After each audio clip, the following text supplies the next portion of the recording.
भक्ति दान गुरु दीजियो देवन के देवाओ। पछताना नहीं पड़ेगा। ठीक है, परमात्मा ने जितना जीवन दिया है और जब ये शरीर छूटेगा तो हमें पश्चाताप नहीं बनेगा। हमने ना ये मन में नहीं आएगी ईब के बनेगी, ये मन में कति नहीं आओगी कि अब क्या बनेगा आगे। नहीं, अब हमने जैसा हमारी सामर्थ्य थी, जितनी हमारी मेहनत हमने किया, जैसा भी भक्ति की, वो आगे हमें प्यार मिलेगा। अब हम खाली नहीं जा रहे। जैसे बच्चे सब एग्जाम में बैठते हैं, जिन्होंने शिक्षा ग्रहण कर रखी है, खूब पढ़ाई कर रखी है, अभ्यास कर रखा है अपने पूरे वर्ष में, तो वो घबरा कर नहीं जाते।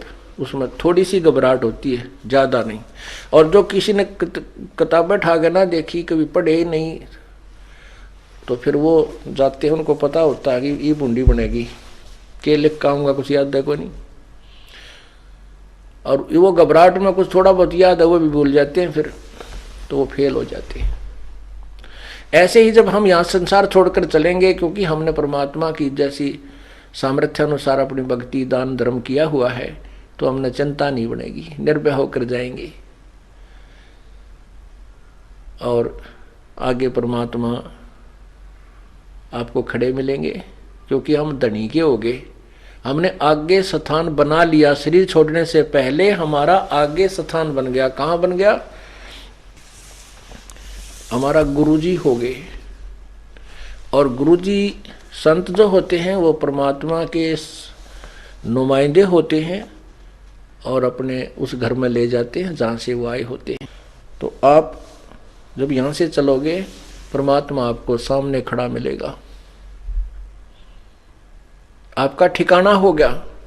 और जिन्होंने आगे ठिकाना बनाया नहीं, भक्ति की नहीं, तो फिर वो कहीं ठिकाना नहीं है। और 84 लाख योनियों के इस अरट के जैसे कुएं में वो फिर शुरू हो जाए। अरसुमरै सो हंस कहावै कामी करो दी कागरे, बौरा न भरम विष के बन में चल बेगमपुर बागरे। अब जैसे कोई भक्ति करता है उसको भगत जी कहते हैं, शराब पीता है उसको शराबी कहते हैं, चोरी करता है उसको चोर कहते हैं, डाके मारता है उसको डाकू कहते हैं। अब जैसे पहले कोई कैसी भी गलती करता था, अब भक्ति कर रहा है तो वो भगत जी हो गया। एक भक्त था हमारा सेवक, तो उसने नाम लिया और वो हमारी रिश्तेदारी में भी पड़ा है, तो वो उसने नाम ले लिया। तो उसका भाई जो है शराबी एक नंबर का, क्योंकि ये शराबी जो होते हैं ना, ये आदमी बहुत कम मिल पावे। वैसे शराब उतरे पाछे तो बहुत अच्छे बतलाते हैं, शराब पिए पाछे फिर ये किसी के काबू के नहीं होते। तो पहले गांव गांव में सत्संग करने पाठ करने जाते थे। और एक और भगत था जो दिल्ली साइड का, उसने नाम लिया था। तो उसको ये बताया गया था कि आप वहां आ जाना, वहां 3 दिन सत्संग करेंगे हम गांव में। उनका एड्रेस बता दिया। तो उसमें जो जिसका हमने पाठ करना था उसका भाई का पाठ था, शराबी का। तो भाई के न कम जाने थे, उसने ज्यादा जाने थे। वो ड्राइवर था रोडवेज का,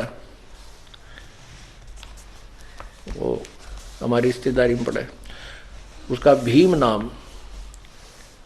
तो हमने साथ में एड्रेस ये लिख रखा था कि कृष्ण ने ना जाने तो भीम ड्राइवर पूछ लियो। बोला ठीक है। तो उसने आके पूछा, बोला भाई सत्संग है वहां जाना हमने। बस अड्डे से दूसरी तरफ उनके घर थे। तो वो एक आदमी मिल गया ना, बोला किस जगह? बोला उसने बताया कि भीम ड्राइवर अड़का जाना। बोला उनका किसा सत्संग होता? एक नंबर का शराबी है, वहां का सत्संग होता। उसको पता नहीं था, दूसरे से पूछा, उसने भी नहीं कहा। वो भीम ड्राइवर शराबी गए, वो किसे सत्संग कराओ भाई? वो घर जरूर बता देंगे, आगे चला जाए इस साइड में, वहां पूछ लिए। जगह बताते चले गए, 4 मिले, 4 ये शब्द बोले कि वो किसा शराबी हो, किसके? वो तो शराबी है। तो वो पहुंच गया वहां पर, उसने सत्संग सुन भी वो तो नाम लिए रखा था उसने। तो दूसरी बार फिर 6 महीने के बाद, 1 वर्ष के बाद फिर दोबारा सत्संग था वहीं पर। तो वही भगत फिर उसको पता लगा कि वहाँ सत्संग कर रहे हैं गुरुजी, क्योंकि पहले हम जिस गांव में सत्संग करते थे हमारे भगत वहीं पहुंच जाया करते थे मिलने के लिए, अपनी कोई समस्या समाधान के लिए। तो ऐसे हमने लिस्ट बना रखी होती थी, वो लिस्ट दे देते थे भी ये कोई पूछा थे बता देना। तो वो भगत फिर उसी गांव में आया और उनके घर ही से उलट पुलट गाली गलिया में कहे 1-2 आदमी आ ले तो उसका समझ ना आवे कहाँ सी हो रहा सत्संग। तो उसने फिर उसकी जब वो दूसरी बार आया तो उसने भीम का जिक्र नहीं कराया, ने बोला मैंने कृष्ण का जाना है, वो डॉक्टर है कृष्ण। तो उन हमारा भगत मिल गया, ने बोला वो कृष्ण डॉक्टर का उसने नाम ले लिया उस भीम ड्राइवर ने, और उन्हीं का वो पाठ हो रहा था उस दिन। तो वो भगत मिल गया हमारा कोई, उसको कहने लगा किसका जाना, कृष्ण का जाना, वो भीम का नाम ना ले शराबी कहेंगे उसने। तो उन्होंने बोला वो कृष्ण का ना होता हो तो भीम भगत जी का पाठ होने लग रहा है, भीम भगत जी का पाठ हुआ है। उसने सोचा ये गलत समझ रहा है, मैंने बोला भाई मन न कृष्ण का जाना, भीम भगत जी कोई और होगा। उसने सोचा वो शराबी का करते भगत जी कैसे बोल रहा है इसको। दूसरे से पूछा, दूसरे बताया, बोला भाई हाँ भाई भीम का ही पाठ हो रहा है, उसने नाम ले लिया, शराब शुरू छोड़ दी। कहने का भाव दास का ये है कि पहले तो शराबी को था और अब भीम भगत जी नाम से प्रसिद्ध हो गया। तो इसका यही अर्थ है कि हर सुमर सो हंस कहावे कामी क्रोधी कागरे, और भौरा ना भर में विष के बन में चल बेगमपुर बागरे। कहने का भाव यह है कि यह संसार एक विषय विकारों का वन है, और जैसे किकर के बबूल का बाग वन हो, उसमें जहां भी जाओगे कांटे लगेंगे। तो ये संसार जो है ये बबूल का वन है, इसमें कदम कदम पर पैरां ना लगेंगे तो मुंह पर लगेंगे, कितना न कितना हाथ में लगेंगे, यानी कोई न कोई कष्ट इस संसार में आपको बना ही रहेगा। बेगमपुर बाग में चलो जहां पर कांटे नाम की चीज नहीं, बेगमपुर, बेगम जहां कोई कष्ट ना हो, कोई दुख ना हो, कोई गम ना हो।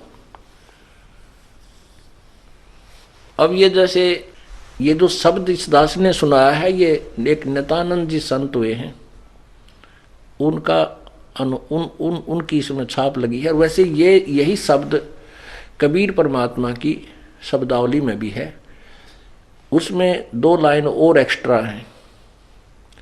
तो ये संतों ने ऐसे एक दूसरे की ज्ञान से ही ज्ञान होता है, उनके ज्ञान सुन के इसने अपनी तरफ से बना दिया। बाकी संकेत यही है जीव को बुराइयों से हटा करके और अच्छाई की तरफ ले जाना।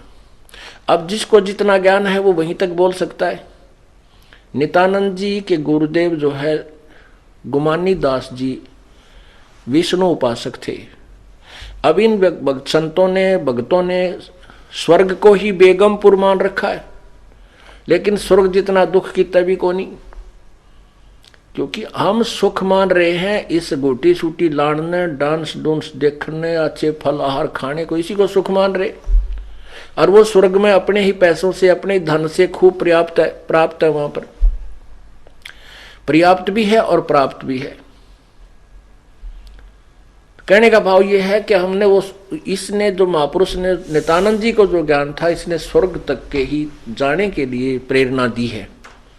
लेकिन अब हमें ज्ञान हो गया कि हमें तो सतलोक चलना है, इसलिए हमने इन्हीं प्रेरणाओं से अपने सतलोक की तरफ अग्रसर होना है, बुराइयों से बचना। कहते हैं भौरा ना भर में इस विष के बन में, विषय विकारों का जो जहर रूपी बन है, इसमें मत चल बेगमपुर बागरे, सतलोक को चल। कबीर साहब के शब्द में, इसी शब्द में, जो कि तो पूरी पंक्तियां ये तो हैं ही, लेकिन लास्ट वाली नहीं, उसमें क्या है कि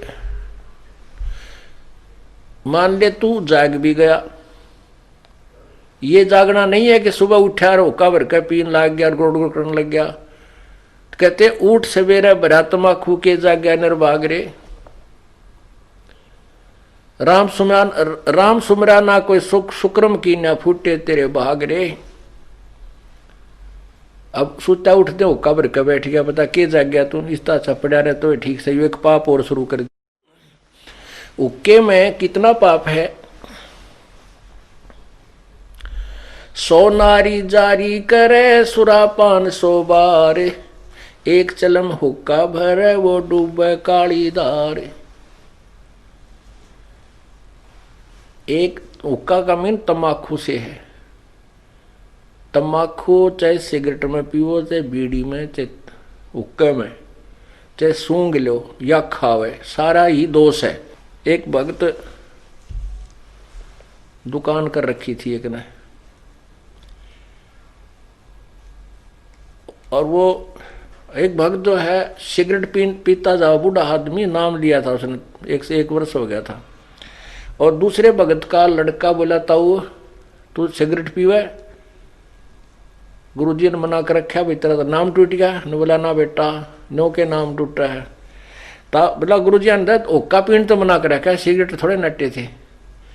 तो जिसने बकवाद करनी है, जिसने मर्यादा नहीं निभानी है, वो अपने कोई सिस्टम तैयार रखे। तो लड़के ने बल्कि उसको कहा ताऊ तुम तो नाश कर लिया अपनी भक्ति का, तम्बाकू तो है ही, चाहे सिगरेट में पी ले, जहर न चाहे गिलास में पी ले, चाहे किसी कटोरी में गाली के पी ले, तो जहर है।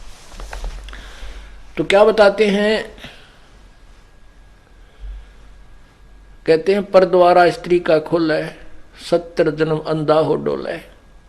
सुरापान मदमासा हारी, गमन करें भोगे पर नारी, वो 70 जन्म कटेंगे शीशम, साक्षी साहिब है जगदीशम। जैसे किसी पर स्त्री गमन करने वाले को कितना दोष होता है, कहते हैं 70 जन्म अंधा हो डोले। फिर सुरापान मदमासा हारी, दारू पीवे, मांस आहार करे और पर स्त्री गमन करे, उसके साथ क्या होगा, सुरापान मदमासा हारी, गमन करे भोग पर नारी, 70 जन्म कटेंगे शीशम, साक्षी साहिब है जगदीशम। कहते हैं उसके 70 जन्म तक बुरी तरह दुर्गति से मृत्यु होगी, कभी मुर्गा बनेगा, कभी बकरा बनकर उसके शीश कटेंगे, यानी दुर्गति से बहुत बुरा हाल होगा।